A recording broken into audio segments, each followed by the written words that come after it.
Hai guys, kembali lagi bersama gua di Aku Movie Punya Cerita.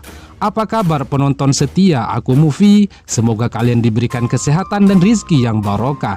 Karena pada kesempatan kali ini, lagi-lagi Aku Movie akan mengulas sosok pemuda yang diremehkan.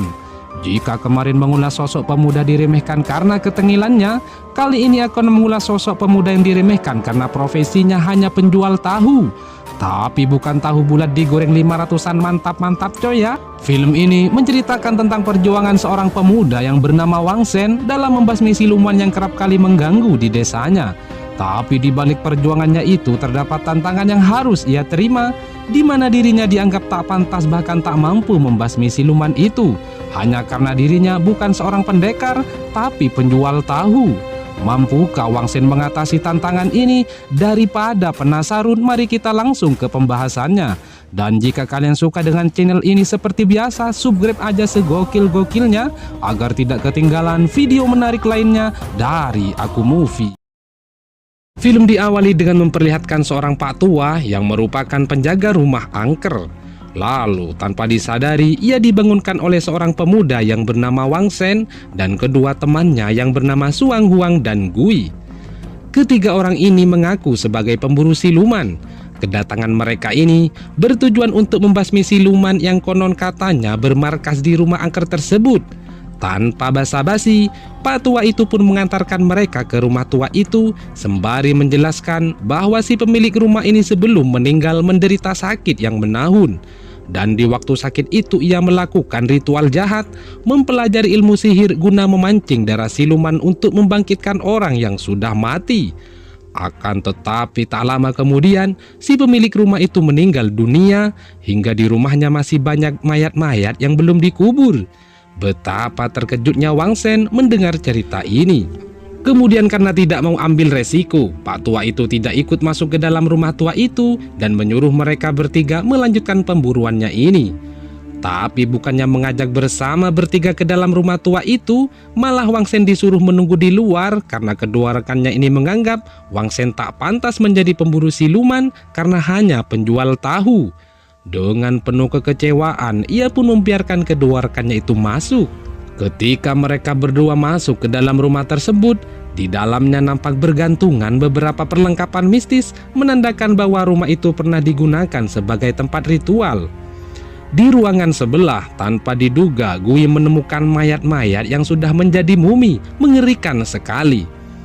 Di sisi lain, mereka menemukan banyak barang berharga yang mengakibatkan mereka lupa daratan hingga berniat mengambilnya. Tapi di saat mereka sedang asik mengambil barang berharga itu, tiba-tiba mereka bertemu dengan siluman akar yang siap memangsanya. Bukannya berusaha menangkap, malah mereka berusaha kabur. Karena pelariannya gagal, Gui pura-pura pingsan agar tidak diserang sang siluman, hingga membuat siluman itu hanya menyerang Suang Hua.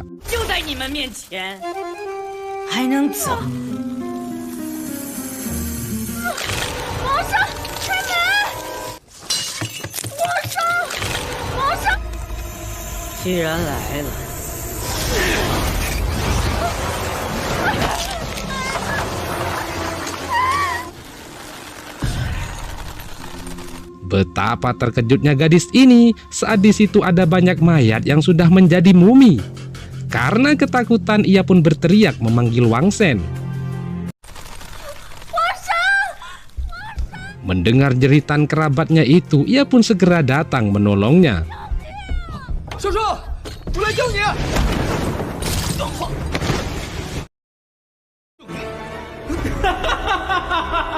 Siluman itu menertawakan Wang Shen karena mengetahui kekuatannya tak seberapa.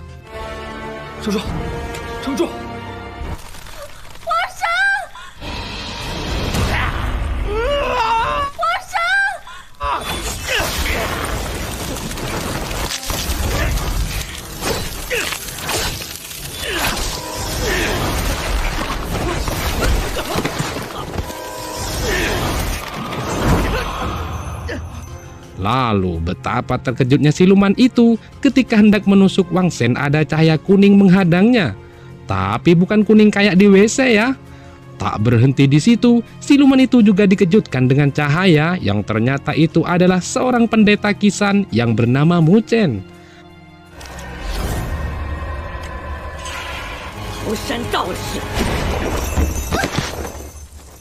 Kedatangan wanita ini memang untuk membasmi siluman yang sering bikin gaduh.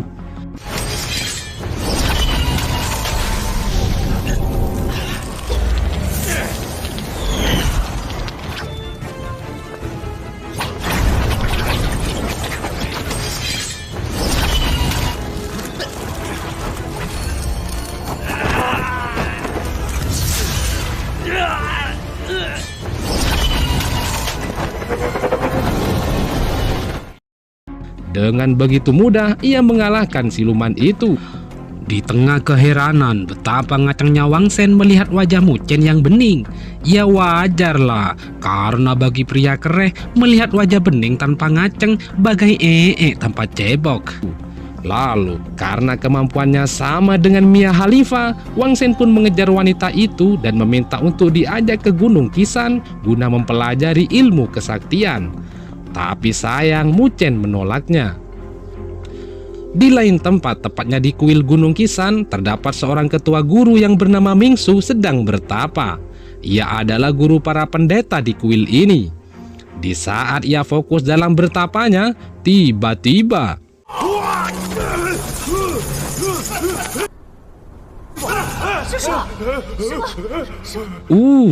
ternyata itu hanya mimpi. Tapi bukan mimpi basah ya, melainkan mimpi sosok Raja Iblis yang sudah lama ditahan telah bebas dan menyerangnya. Iblis itu berwujud manusia yang bernama Xuanzhen. Lalu kepada 3 muridnya ia menceritakan asal-muasal munculnya dan ditahannya iblis itu. Beberapa puluh tahun yang lalu, semasih kecil ia mempunyai seorang guru yang bernama kakek guru Taosi, dan mempunyai 2 kakak seperguruan yang bernama Yu Heng dan Xuanzhen. Di mana dari kedua kakak seperguruannya ini mempunyai perbedaan yang sangat mencolok. Yu Heng hanyalah seorang pendeta bisu yang tidak pernah keluar rumah. Ia tak bisa membaca dan menulis, bahkan tak pandai ilmu bela diri. Oleh karena itulah hampir seluruh penduduk Kisan memandangnya remeh. Sementara Xuanzhen sebaliknya, ia rajin berlatih bela diri hingga tak ada yang menandingi kesaktiannya. Tapi demi menjadikan dirinya lebih kuat, ia menjadi serakah meminta ilmu penggulung hati pada sang guru. Gurunya yang melihat wujud iblis dalam hati Xuanzhen ini menolak memberikan ilmu itu. Hingga kemudian tanpa diduga, Xuanzhen membunuh sang guru itu karena sakit hati. Tak berhenti di situ, Xuanzhen yang jatuh ke aliran iblis demi merebut ilmu penggulung hati juga bermaksud membasmi seluruh murid Gunung Kisan. Tapi di luar dugaan, Yu Heng datang dan mengorbankan nyawanya untuk menyegel Xuanzhen ke dalam sel tahanan iblis.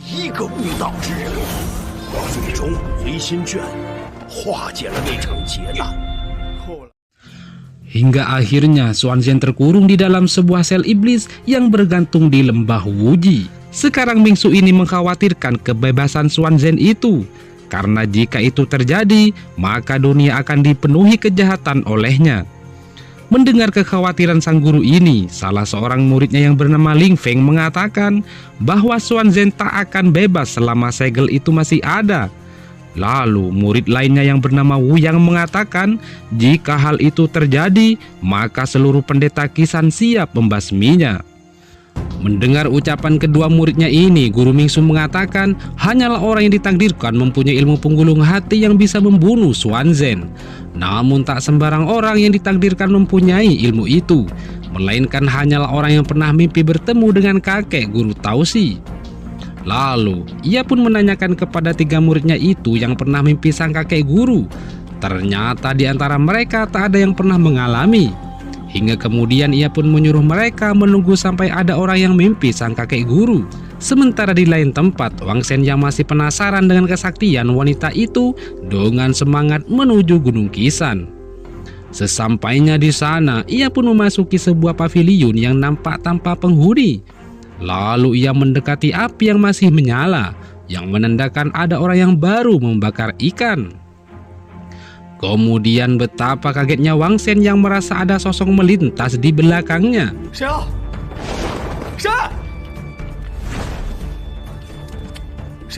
Lalu, betapa terkejutnya Wang Shen yang tiba-tiba melihat seorang pak tua memanggang ayam dengan pedangnya. Merasa pedangnya diremehkan, Wang Shen pun menyerang pak tua itu.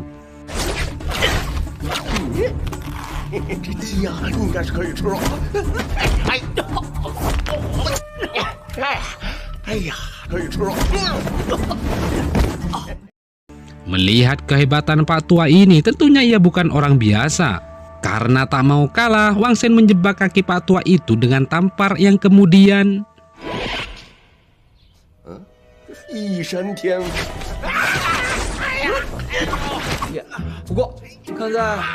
setelah mengikat pak tua itu, ia pun pergi meninggalkannya dalam keadaan tergantung. Tapi tiba-tiba betapa terkejutnya Wang Shen yang melihat pak tua itu bisa menembus tembok.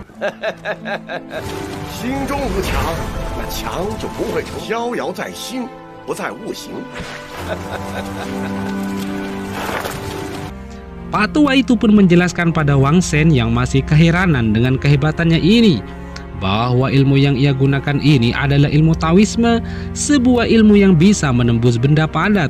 Kemudian ia memperlihatkan cincin ajaib miliknya yang bisa menjadikan sakti bagi orang yang memakainya.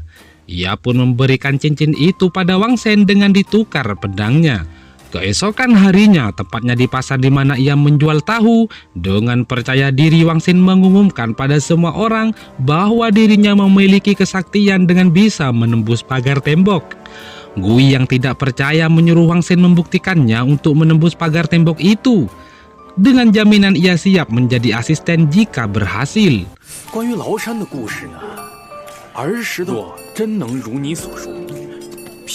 Kemudian dengan percaya diri, ia pun mencobanya.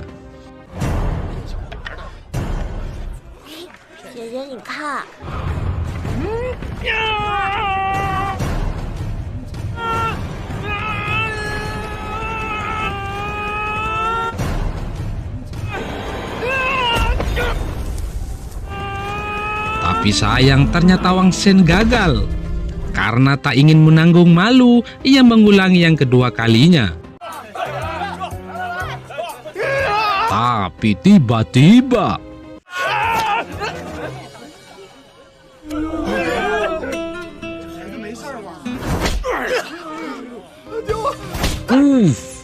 dia dipukuli ayahnya karena dianggap anak tak berguna yang kerjaannya hanya senang menghayal.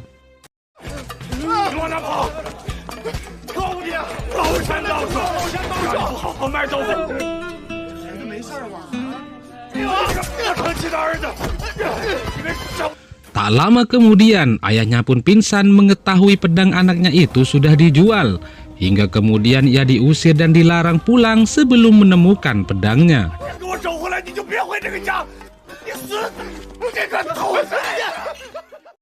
Singkat waktu, karena merasa ditipu, Wang Shen mendatangi kembali paviliun itu. Dengan marah-marah ia memanggil pak tua itu, namun tak kunjung nampak batang kupingnya. Di tengah keputusasaan, ia membuka pintu yang ada di belakangnya sembari berharap pak tua itu ada di dalam. Buset, ternyata tidak ada siapa-siapa. Melihat ada pintu kedua, ia juga membukanya. Tanpa diduga, ketika pintu itu dibuka, nampak dari kejauhan pemandangan yang begitu indah. Ternyata tempat itu adalah Gunung Dai yang memang ia cari, suatu tempat berkumpulnya para pendeta Kisan. Tanpa menunggu perintah dari Jokowi, ia pun mendatanginya.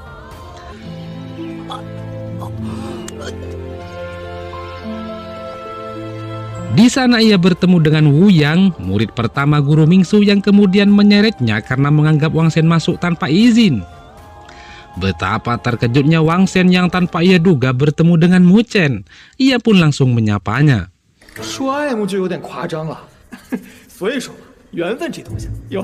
Melihat ketengilan Wang Shen ini, Wu Yang langsung menyeret untuk menghukumnya hingga tanpa disadari cincin ajaibnya terjatuh. Tanpa disengaja, guru Mingsu yang menemukan cincin itu menyuruh Wu Yang berhenti menyeretnya. Guru Mingsu yang keheranan melihat cincin itu menanyakan pada Wang Shen dari mana ia mendapatkannya. Dengan cengengesan, ia pun menjawab bahwa cincin itu diberikan oleh seorang pak tua berambut putih dan berjenggot. Betapa terkejutnya mereka semua karena ciri-ciri yang disebutkan Wang Shen adalah seorang yang memang mereka harapkan hadir dalam mimpinya, yaitu kakek guru Tausi. Wuyang yang tidak terima dengan keajaiban ini langsung menanyakan identitas Wang Shen. Namun guru Mingsu langsung menyuruh Wuyang berhenti menginterogasinya. Ia pun dengan penuh keyakinan mengatakan bahwa Wang Shen adalah pewaris ilmu penggulung hati yang sebenarnya. Mendengar ucapan gurunya ini, Wuyang nampak tak menyukainya.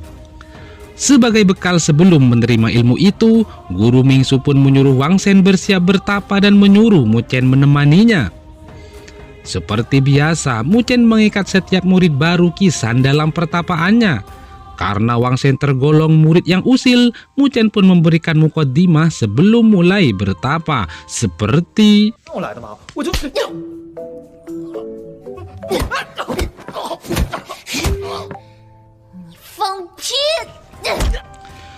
Sementara di lain tempat, Wuyang yang masih tidak terima dengan keputusan sang guru karena mengangkat Wang Shen sebagai pewaris ilmu penggulung hati, terus mempertanyakan keputusan sang guru.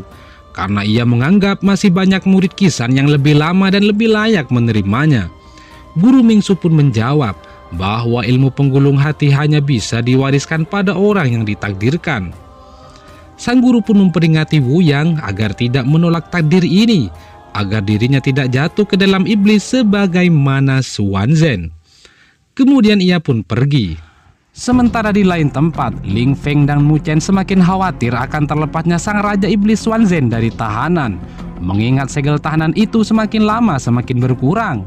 Hal ini bukan tanpa alasan, karena Wang Shen yang digadang-gadang menjadi lawan iblis itu tidak meyakinkan.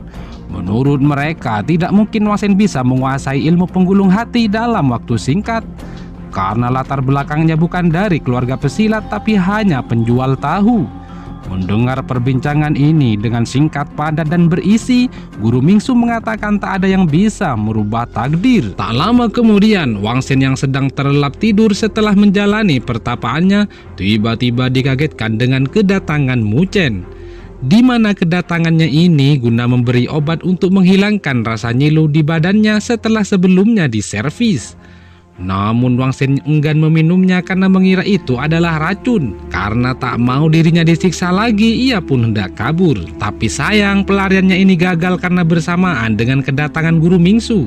Mengetahui Wang Shen hendak lari, ia pun memberi motivasi agar tidak mudah menyerah mempelajari ilmu bela diri. Tak lama kemudian, ia pun mengajak Wang Shen ke suatu tempat guna berlatih ilmu bela diri. Di sini sang guru pun memperagakan kesaktian ilmu Taoisme, ilmu terhebat kedua setelah penggulung hati.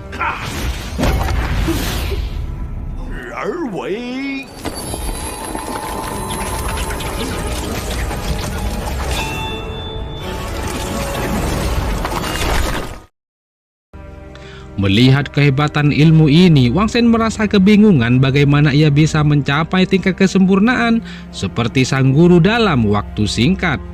Hingga kemudian ia bertanya bagaimana cara cepat mempelajari ilmu itu. Lalu guru Mingsu pun menjelaskan bahwa ilmu Taoisme ini hanya bisa digunakan di waktu darurat untuk membela rakyat, bukan untuk ugal-ugalan. Kemudian ia mengajak Wang Shen berjalan-jalan ke tempat hiburan guna melatih sang murid. Sementara di lain tempat, ketiga murid guru Mingsu ini sedang memantau segel pintu tahanan Xuanzhen.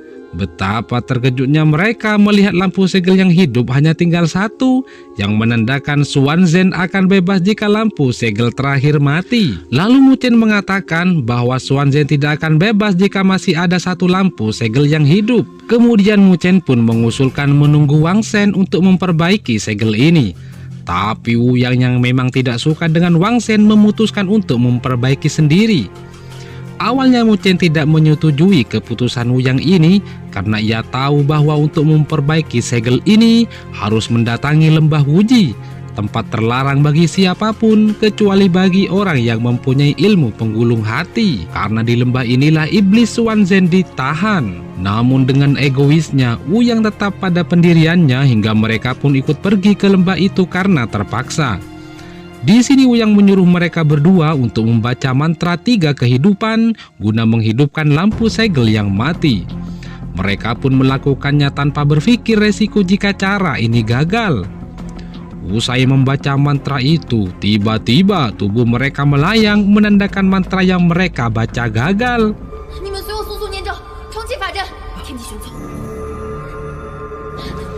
Ternyata penyebab kegagalan ini adalah Wuyang yang memang sengaja tak membaca mantra itu. Ia melakukan ini agar bisa membebaskan Xuanzhen dari tahanannya, agar semua penduduk Kisan dibasmi olehnya.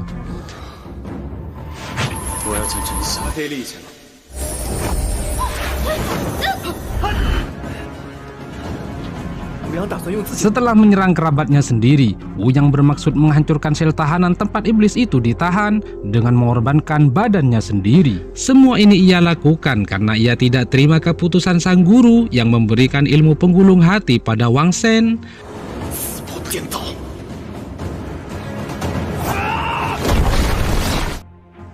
Kemudian Xin berpindah ke Wang Shen yang sedang berlibur dengan sang guru. Wang Shen sangat menikmati hiburan ini tanpa ia sadari bahwa sebenarnya ini adalah latihan bagi dirinya untuk mengeluarkan ilmu Taoismenya. Di saat ia asik menikmati hiburan itu, tiba-tiba sang guru menghilang. Karena dipanggil tak kunjung nongol batang lututnya, Wang Shen melanjutkan menonton hiburan itu. Kali ini ia sedang menonton Ganis Ganol alias gadis manis dan Bahenol. Di saat ia asik menyaksikan pertunjukan itu, tiba-tiba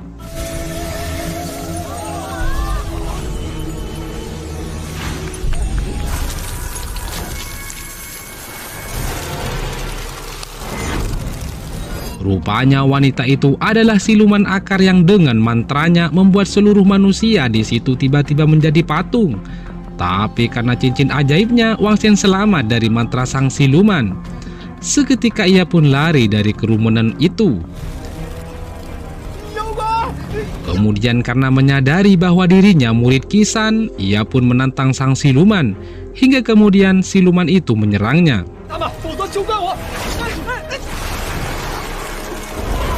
Dengan kebingungan, Wang Shen berusaha menggunakan cincin ajaibnya itu, tapi tak ada hasilnya.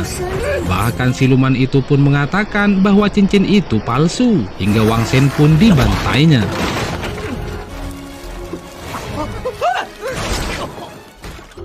Di tengah kebingungan, tanpa diduga keajaiban itu muncul ketika siluman itu hendak membenturkan kepala seorang bocah dengan sebuah patung, di mana secara tiba-tiba Wang Shen mampu melindungi anak itu dengan pagar cahaya ilmu Taoisme. Bahkan dengan cahaya itu, ia mampu menyelamatkan semua manusia yang sebelumnya telah dijadikan patung oleh siluman itu. Lalu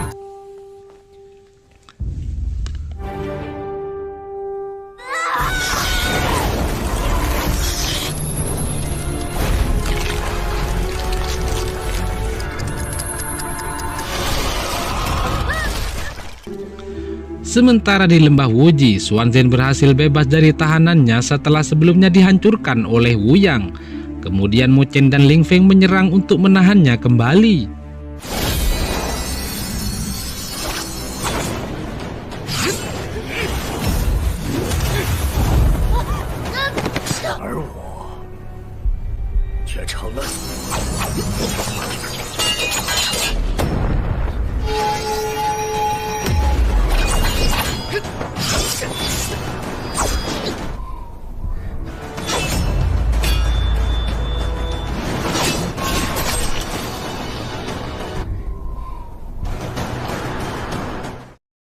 Ling Feng yang berhasil menusuk Xuanzhen merasa senang. Ia pun mengira bahwa Xuanzhen akan mati dengan tusukan pedangnya itu.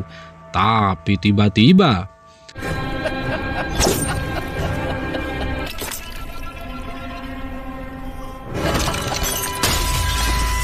bukannya Xuanzhen yang mati, malah Ling Feng yang modar. Kemudian Mu Chen yang masih ketakutan mengatakan pada Xuanzhen untuk tidak senang-senang terlebih dulu, karena menurutnya ada seorang pemuda yang mampu membasminya. Betapa terkejutnya Mu Chen saat Xuanzhen mengetahui pemuda itu adalah Wang Shen.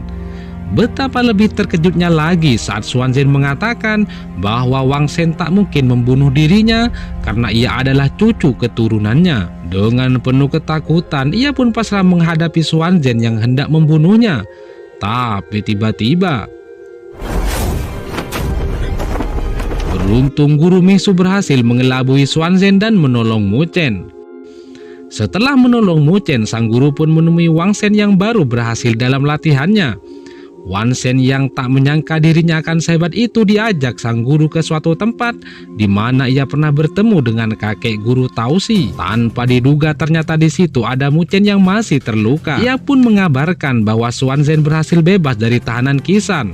Lalu dengan marah ia menghalangi Wang Shen yang hendak masuk ke kuil dan meminta sang guru untuk mengatakan yang sebenarnya tentang asal-usul Wang Shen. Wang Shen yang belum tahu sebenarnya, kebingungan dan bertanya-tanya apa sebenarnya yang terjadi. Dengan terpaksa Guru Mingsu pun mengatakan bahwa sesuai petunjuk dari kakek guru, dirinya adalah cucu keturunan Raja Iblis Xuan Zhen. Betapa terkejutnya Wang Shen mendengar berita ini. Setelah perdebatan yang begitu panjang, Wang Shen yang tidak terima dirinya keturunan seorang iblis merasa kecewa dan memutuskan berhenti belajar dan pulang ke rumahnya. Setelah sampai di halaman rumahnya, ia dikerumuni banyak orang karena telah mengetahui kehebatannya saat membasmi siluman akar itu. Bahkan Suang Hua dan Gui yang mulanya meremehkan dirinya kini telah mengaguminya. Tapi hal ini tidak bisa menghilangkan kekecewaannya tentang asal-usul nasabnya.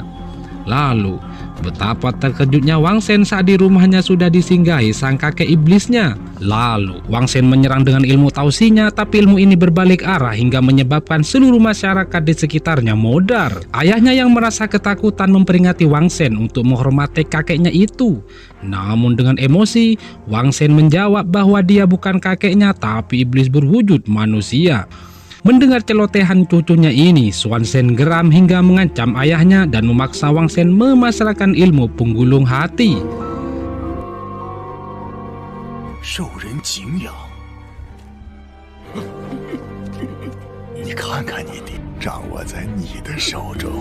Tak ingin sang ayah celaka, Wang Shen memperlihatkan cincin ajaibnya itu dan mengajak ke Gunung Dai guna mengambil kitab ilmu penggulung hati yang memang sangat diinginkan iblis itu. Xuan Zhen pun tertarik dengan tawaran ini karena dengan cincin ajaibnya itu, ia tahu bahwa hanya Wang Shen lah yang bisa mengambil kitab itu.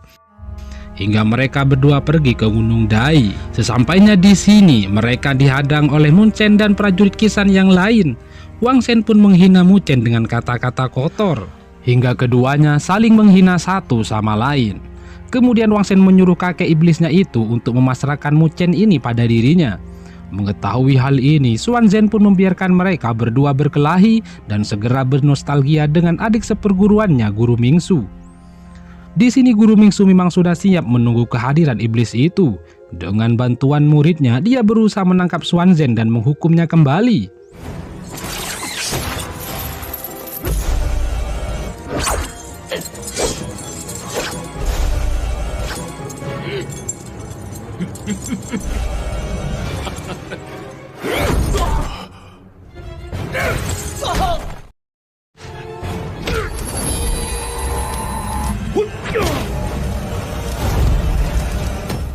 Setelah berhasil mencebloskannya ke dalam Qisan, Guru Mingsu berusaha membunuh Xuan Zhen dengan menghancurkan Qisan itu.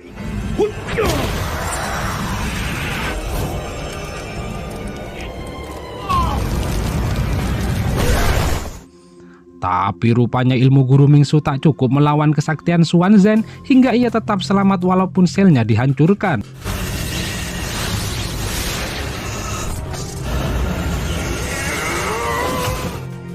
Tak lama kemudian, betapa terkejutnya Guru Mingsu saat melihat Wang Shen menolong iblis itu.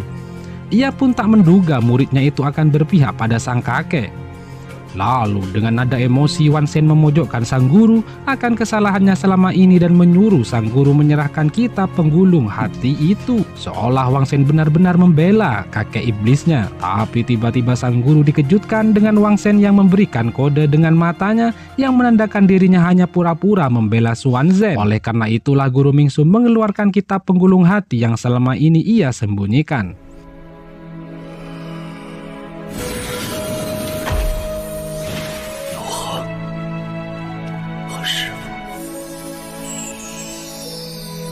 Xuanzhen yang memang menginginkan kitab ini seketika menghampiri guna mengambilnya.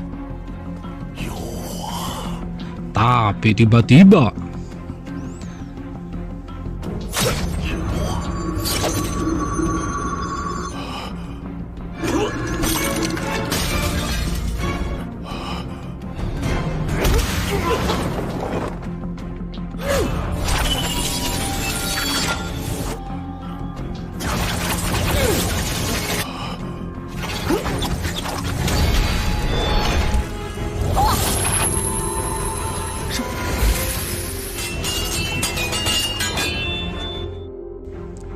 kemudian Mu Chen membuka pintu alam hampa yang bisa menyedot siapapun.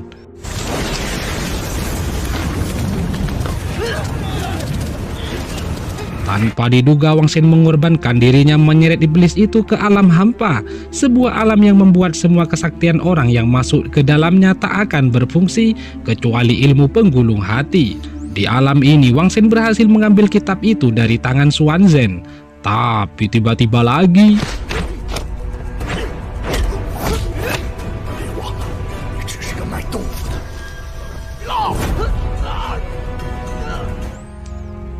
setelah berhasil membuat Wang Shen modar, iblis itu berhasil mengambil alih kitab itu lagi. Dengan bangga ia pun berusaha membuka kitab itu. Tapi betapa terkejutnya Xuanzhen melihat isi kitab itu kosong hingga membuatnya frustasi alias ndumeng. Sementara dari luar, Guru Mingsu bersama segenap muridnya berusaha menyatukan kekuatan batinnya guna menyadarkan Wang Shen yang lagi teler. Dengan kekuatan batin itu, melalui cincin ajaibnya, Wang Shen berhasil sadar hingga kemudian tanpa ia sadari, kitab penggulung hati itu melebur ke dalam tubuhnya.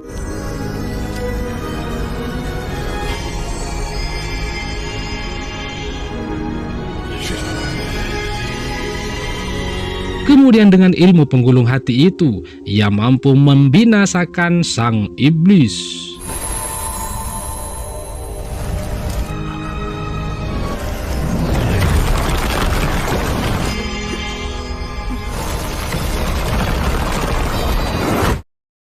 Dan akhirnya Wang Shen berhasil keluar dari alam hampa itu dengan selamat dan film pun sudah selesai.